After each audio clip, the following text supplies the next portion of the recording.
Welcome back to Above the Grain. I'm Aaron Moore. On this episode, I'm going to teach all of you people out there who want to cheat when refinishing furniture. Those who don't want to strip things down all the way, start from scratch. It's one of the biggest questions I see online is, how do I refinish this piece of furniture if I can't use good stripper? Let's dive in. This piece just came in from a local designer named Lisa Cameron Design. They're down in Laguna Beach. She bought this, I don't know, estate sale, auction, found it on Craigslist, I don't know, one of the three, but basically came in. The top we're just going to refinish on. This is not a high dollar piece of furniture. It's just a well-built American mid-century modern desk. It's all walnut, but as you can see, the top is pretty much ruined. But if you look around the outside too, you're going to start seeing a little bit of fading on the drawers. You're going to see the legs are a little loose. I found another piece up here of some loose veneer here on the top edge, on the edge banding that I'm going to glue back up. But we're going to dive in, and on this piece, we're going to strip down just the top, clean up the brass, clean up the frames, and then basically stain it and finish it. So we're going to do a 100% looking restoration, doing only about 70% of the work. We're going to bypass all of the stripping, the major sanding, the major repairs, because like I said, it came in pretty good shape, just faded, kind of worn out and dry. So what we're going to do first, I think I'm just going to clean the top here with acetone. We don't need to get the stripper involved. I'm going to try to teach you guys with products that you guys could use at home. All right, so now I have a little bit of the acetone. As you can hear, it's a busy day here at the shop. I'm going to put a little bit of acetone here in the cup. Everyone has acetone at home. You don't need stripper for this. This is for a very light, maybe weathered lacquered finish or just an oiled finish.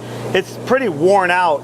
But what we're going to do, give it a good scrubbing first. This will help kind of clean it. You're going to start seeing this rag get real dirty real fast. So if you take a look real close, you're going to start seeing a lot of these scratch marks in here. So, and you can see the acetone's already getting a little bit dirty.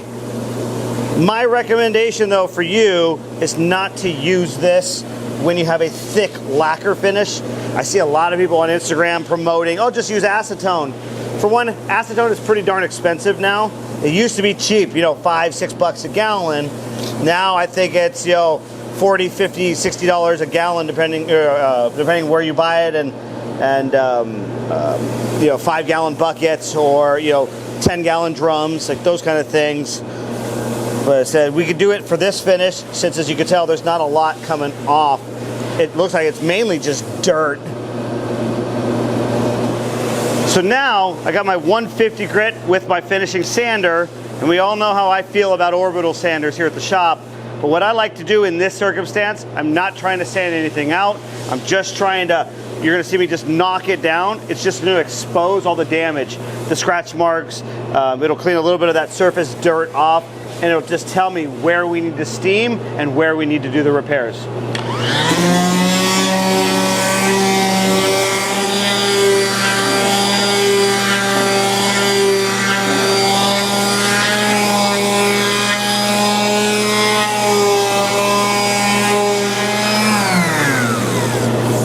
So now, all through here, you can see all these scratch marks. I don't even know what they did with it. Some pretty heavy marks in this section. We're going to finish the top, get it ready, and then we'll get the iron out and get that thing plugged in. Okay, so now we have the iron already hooked up, highest setting, and what we're going to do, white rag and some water. We're going to try to steam out some of these scratch marks. Let's just see what we could do.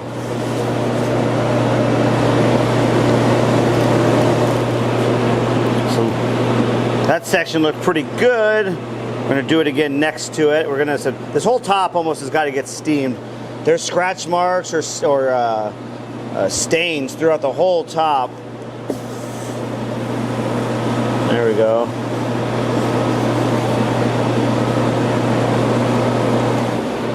All right, they said a lot of you here are going to be asking me, doesn't the water or the steam damage the veneer? And basically the answer is, it could. If you don't follow these simple steps that I teach you inside of that refinishing guide I wrote, you could lift veneer, bubble veneer, cause substrate damage. But as you see, I have this thing set on high, but I'm not letting it sit in one spot for too long. Kind of keep it moving. I could even take off the rag and just do a quick wipe, kind of pass with that. That'll help dry up any water sitting on the surface. As long as you keep it moving, you're not gonna hurt anything. You're gonna see, I said right now, you already see how it's starting to dry up in these sections.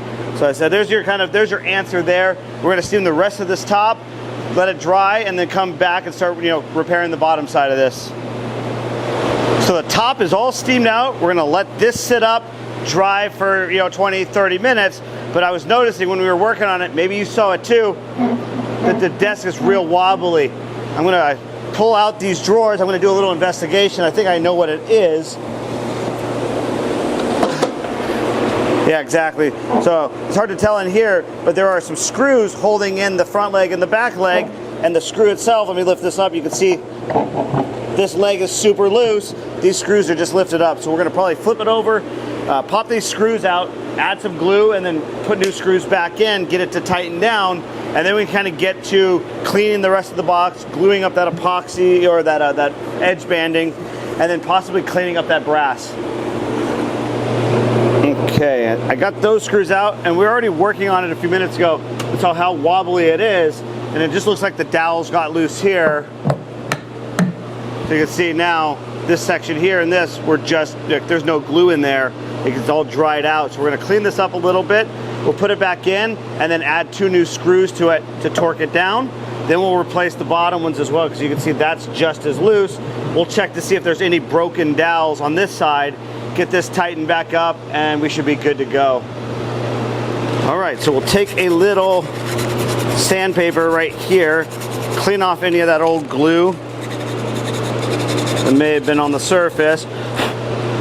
Check the holes. I think I'm gonna get a new 3/8 drill bit and clean it out. I see old glue sitting inside of there, so that could just cause issues for us. Now I have a 3/8 inch drill. Just gonna go in here and just kind of clean out any of that old glue. You can see it all right here. It's all kind of like gummy and sticky. Perfect. So you can see here's all the old glue right here. And what I noticed on the inside as well is that it had these little tiny screws where we're gonna replace them with ones that are just a little bit fatter so they grab, but the heads are a little bigger. So I'm just gonna use my countersink bit, open those holes up just a fraction of an inch, grab the my Boss Dog glue, and then what we're gonna do is just give a good amount here to we're just going to apply this, and then we'll get it back on. I want to make sure to add a little bit here to the top surface as well. We'll put a little bit here on the edges of the dowels, and that should be good enough.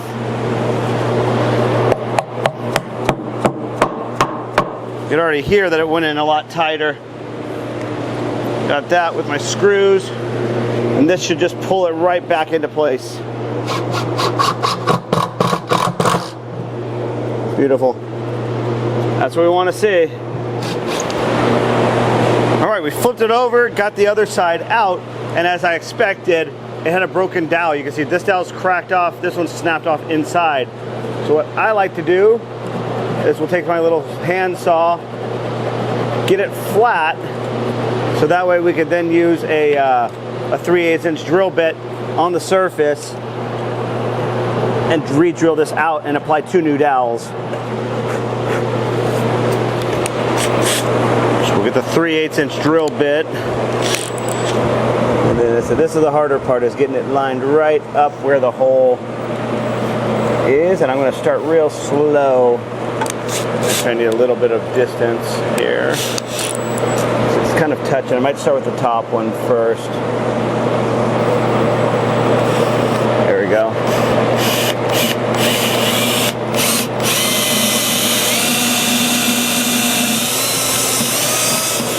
I'm gonna bring out the big guns here now.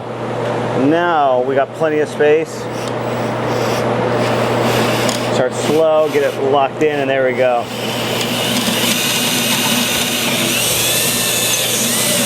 Perfect. Perfect. It has some broken dowels and still some glue in here.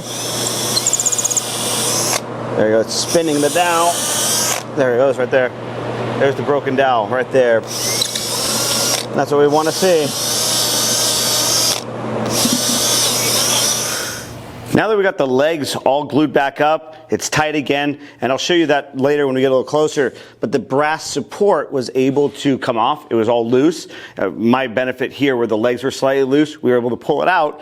We got that cleaned up, legs all tightened up. We added a little bit of super glue in some of these loose joints around the perimeter, and we found a few loose pieces of veneer. Once we flipped it over, we saw it on the back side of the box. So what we're gonna do now is get the drawers removed. We'll get that out. We were just test fitting them, and then we're gonna get in and super glue down this edge banding.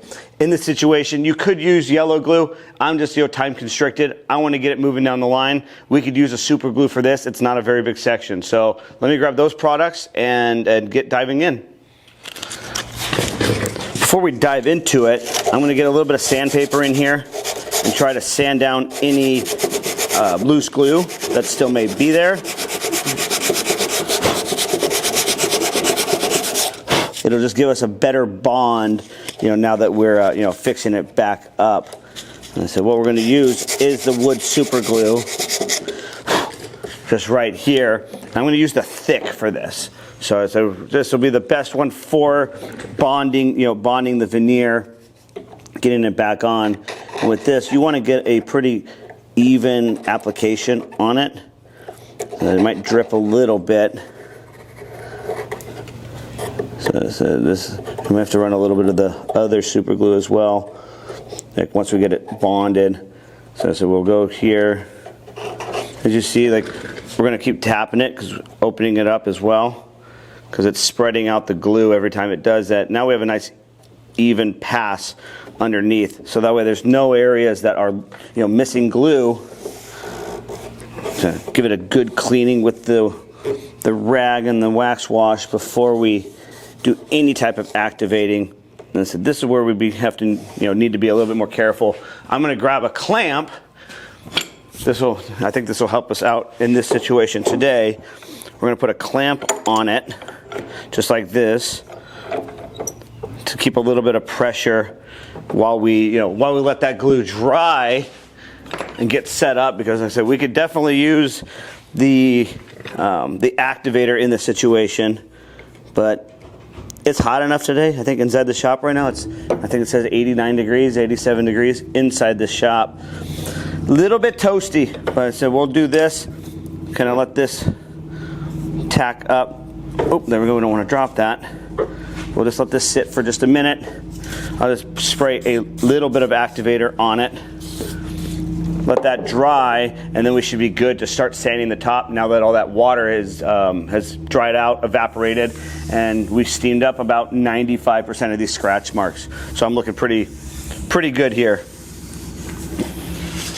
All right, so we've got that clamp, we removed the clamps. We had to run a little bit of the thin super glue down one little spot. It was a little bit open, that's fine. Now it's all secure, you can hear it. Nice and solid now. So now I'm going to get my mask on, get the fans on to start blowing the dust away from me, because like I said, it is 80 something degrees in here. And then we're going to start going to town on this top and see, see what we could do. See what we have in store with all these stains that are on top. What we could do.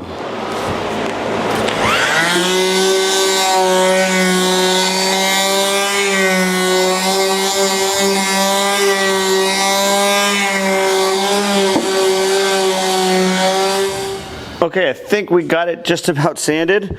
What I like to use in this situation, I see a lot of you using mineral spirits. I think it doesn't dry up quick enough. It's hard to see. So I'm just using acetone here. And what we're trying to do is this acetone is going to show off, okay, is there any more bleaching or scratches that we missed? It's kind of just cleaning off that surface, the little bit of powder. You could take an air hose too and blow it off and then do this. Might be a little bit easier. I just was a little lazy. I was trying to get this on camera. That's it. Let's see. I mean, for all the scratch marks that it had, I don't see any more on here. So this is where you really need to have a good eye. Even the staining too. Had those big stains in it. And those have pretty much gone away. I think that last little bit of hand sanding with the 150 will get rid of any little thing I don't even see any dents or any scratches. Like, I think that steaming got everything out. And as you can see, we didn't have to put any filler. No epoxy, no Bondo, no wood filler. So this one here is just about ready to get some stain on it. Okay, we got the top sanded. And here's the thing that that's the most important part of this type of restoration, where I told you we're not stripping this, we're just cleaning it. You have to really check the side panels. Is there lacquer on it? Is it cracking? Is it peeling? Lucky for us, this has just been probably stripped down at one point and then oiled. We're gonna put a lacquer finish on it for better protection long term. So this here is just like rough, because it is raw wood. So we're gonna still just take a little bit of the 220, and you wanna go with the grain here. Don't go crazy. And what we're gonna try to do is we're just trying to smooth it out, because we noticed that there was a little bit of roughness to it, a little bit of texture. And I said, and this desk does not warrant a full restoration. Customers will come to us with, hey, I can only spend this much money. This desk is only worth so much in resale. Here's what we want to put into it. And this is one of the things that we could do to save a lot of you money. So if you're a dealer or just a hobbyist, this is, like I said, this is what we do in these situations when you're trying to cut costs down.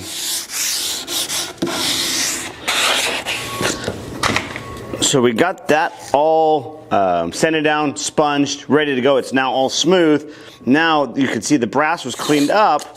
We were able to do that, but I don't want to get any type of stain or finish on here. So we're gonna tape it up with some paper, make sure that it doesn't get damaged, since we just took all that effort to get it nice and clean again. And so we'll do that and that. Wrap a little paper around it. Then we'll get the stain out and get a coat of stain on this so we get it back in the spray booth. All right. Now this just needs a quick coat of stain just to richen it back up. Let me grab my mask too, just so I'm not breathing in the fumes. I said it is hot today, so the fumes are not good. So we'll go around. I like to start on the inside and work my way out. So kind of get it on these corners a little bit. And then I said we'll just slowly work. It doesn't need a lot of stain. What it's doing is just like hydrating that wood again.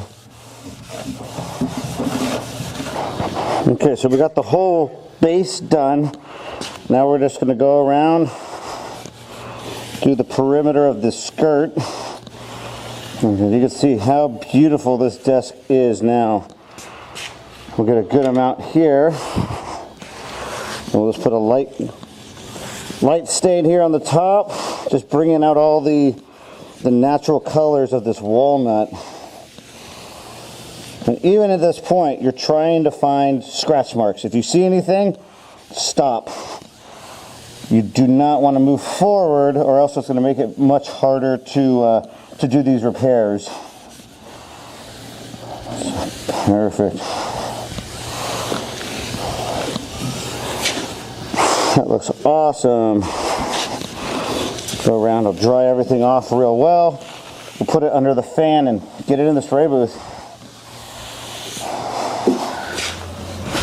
Okay, I'm going to repeat these same steps on the two drawers. They're not as bad, so we'll be able to knock those out in about 5 or 10 minutes. We will get a big coat of sealer on this, come back tomorrow, let that dry, and then we could do a little bit of sanding of the sealer. A few minor touch-ups. I didn't really see much even wrong with this. It was just the top that was all stained, and then we can get it in for the top coat. So I said stay tuned for that beautiful finale. It's been a few days. We got this piece in for sealer. We've already sanded the sealer, and now, as you can tell, the drawers here are a little bit light. The top is still a little bit light, and then it said here is that natural color that it came in as. It said it's just slightly off. We're gonna throw it in the spray booth, mix up some toner, and get a few coats of toner on to get this all to match, seal it up, and then we'll get it in, hopefully get it in for finals tomorrow. We are back in the spray booth. I've already mixed up a little bit of my toner, which toner is sealer mixed with a little bit of the dye stain from Mohawk. I got the color that I want, kind of just a nice medium brown walnut tone. Do a little splash more. So like I said, we got that in the gun. I'm gonna throw my mask on, and as you watch, you're gonna see I'm gonna spray the top of a couple passes. I pulled out the drawers because we will do those separately. We wanna spray this cabinet first, seal it up, then we'll roll it outside, grab some drawers, bring those 2 drawers back in, tone those, and then we'll go back and forth and test them to make sure we get an accurate color in natural lighting. There are something like, I believe this is 12 or 13,000 lumens inside the spray booth with the lights, the camera lights, and the LEDs from the ceiling. It really changes the color in here dramatically, where, like I said, I've done the color wrong, or I've had to strip a piece from scratch, start over again. So I've learned my lesson to roll it outside and check it out there.